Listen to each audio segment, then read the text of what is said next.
एरवी सकाळी 7 वाजल्यापासून कार्यकर्त्यांच्या गर्दीनं भरलेलं अजित पवारांचं मुंबईतील देवगिरी हे शासकीय निवासस्थान आज मात्र शांत दिसतंय। मंत्रालयात किंवा राज्यात कुठे दौऱ्यावर जाण्याआधी अजितदादा बाहेरून आलेल्या कार्यकर्त्यांना देवगिरीवर भेटायचे। याच देवगिरी बंगल्याबाहेरून आढावा घेतलाय आमचे प्रतिनिधी सुशांत सावंत यांनी।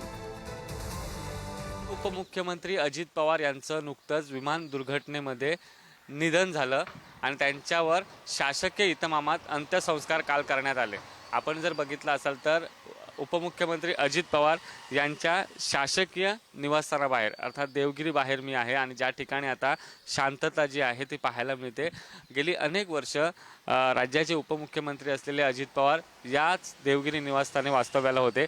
सकाळी 6:30 ते 7 वाजल्यापासून या ठिकाणी कार्यकर्त्यांची गर्दी आपल्याला बघायला मिळत होती। मात्र मागील 2 दिवसापासून या ठिकाणी गर्दी दिसत नाहीये आणि सगळेजण जे आहेत ते अजितदादा यांची आठवण काढताना पाहायला मिळतात। या ठिकाणी असलेले काही कर्मचारी असतील किंवा या बंगल्याच्या समोर जे नेहमी अजितदादांना बघायचे असे काही लोक आहेत। तुम्ही कुठचे आहात? मी पुण्यामधून आलेलो, बारामती। दादांची कधी भेट झाली होती? कधी दादा दिसले? दादांना सभेमध्येच पाहिलेलं, पण दादांचा स्वभाव म्हणजे असा होता की गोरगरीब जनतेला आहे ना त्यांचा मोठा हात होता। कधी पण गोरगरीब जनतेला त्यांनी कधी ना खाली हाताने पाठवलंच नाही।